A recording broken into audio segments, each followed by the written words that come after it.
Rashmika Mandanna Bollywood ಸಿನಿಮಾಗಳಲ್ಲಿ ಸಖತ್ ಬ್ಯುಸಿಯಾಗಿದ್ದಾರೆ. Back to back hit ಸಿನಿಮಾಗಳನ್ನ ನೀಡಿಲ್ಲವಾದರೂ ಸಹ ಸ್ಟಾರ್ ನಟರ ಜೊತೆಗಿನ ಸಿನಿಮಾ ಪ್ರಾಜೆಕ್ಟ್ಗಳನ್ನು ಒಪ್ಪಿಕೊಳ್ಳುತ್ತಿದ್ದಾರೆ. ನಾಯಕಿಯಾಗಿ ಜನರಿಗೆ ಹತ್ತಿರವಾಗುವುದಕ್ಕಿಂತ ಹೆಚ್ಚಾಗಿ ಮಿಡಲ್ ಕ್ಲಾಸ್ ಹುಡುಗಿಗೆ ಜೀವನದಲ್ಲಿ ಬೆಳೆದ ರೀತಿಗೆ ಹೆಚ್ಚು ಹತ್ತಿರವಾಗಿದ್ದಾರೆ. ಕೊಡಗು ಮತ್ತು ಬೆಂಗಳೂರಿನಲ್ಲಿ ಮನೆ ಮಾಡಿಕೊಂಡ ರಶ್ಮಿಕಾ ಮಂದಣ್ಣ ತೆಲುಗು ಚಿತ್ರರಂಗಕ್ಕೆ ಕಾಲಿಟ್ಟಿದ್ದಕ್ಕೆ ಹೈದರಾಬಾದ್ನಲ್ಲಿ ಮನೆ ಖರೀದಿಸಿದ್ರು. ಈಗ ಬಾಂದ್ರಾದಲ್ಲಿ ಮನೆ ಮಾಡಿದ್ದಾರೆ. ದುಡ್ಡು ಸಿರಿತನವಿದ್ರೂ ತಮ್ಮ ಪುಟ್ಟ ತಂಗಿಯನ್ನ ಸಖತ್ ಸಿಂಪಲ್ ಆಗಿ ಬೆಳೆಸುತ್ತಿದ್ದಾರೆ. ತಮ್ಮ ಕೆಲಸದಿಂದ ಆಕೆಯನ್ನ ದೂರ ಇಟ್ಟಿರುವುದು ಯಾಕೆ ಎಂದು ರಿವೀಲ್ ಮಾಡಿದ್ದಾರೆ.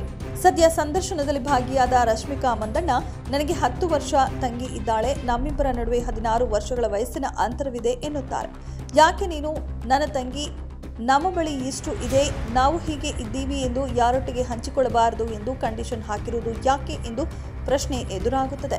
ನನ್ನ ಪೋಷಕರು ತುಂಬಾ ಸ್ಟ್ರಿಕ್ಟ್ ಆಗಿ ಬೆಳೆಸಿದ್ದಾರೆ. ಅದು ನನ್ನ ಕೆಲಸ, ನನ್ನ ಜೀವನ. ಹೀಗಾಗಿ ಅವರನ್ನ ಎಳೆಯುವುದು ಸರಿಯಲ್ಲ, ಎಳೆಯಬಾರದು ಅಂತ ಅಮ್ಮ ಹೇಳಿದ್ದಾರೆ. ನನ್ನ ತಂಗಿ ಏನ್ ಬೇಕಿದ್ರೂ ಪಡೆದುಕೊಳ್ಳುವ ಎಲ್ಲ ಅವಕಾಶಗಳು ಇದೆ.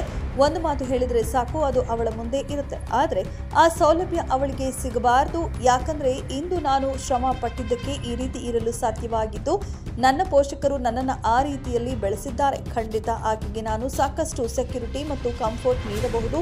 ಆದರೆ ಆಕೆ ಇನ್ನೂ ಪುಟ್ಟ ಹುಡುಗಿ ಎಂದು ರಶ್ಮಿಕಾ ಮಂದಣ್ಣ ಹೇಳಿಕೊಂಡಿದ್ದಾರೆ.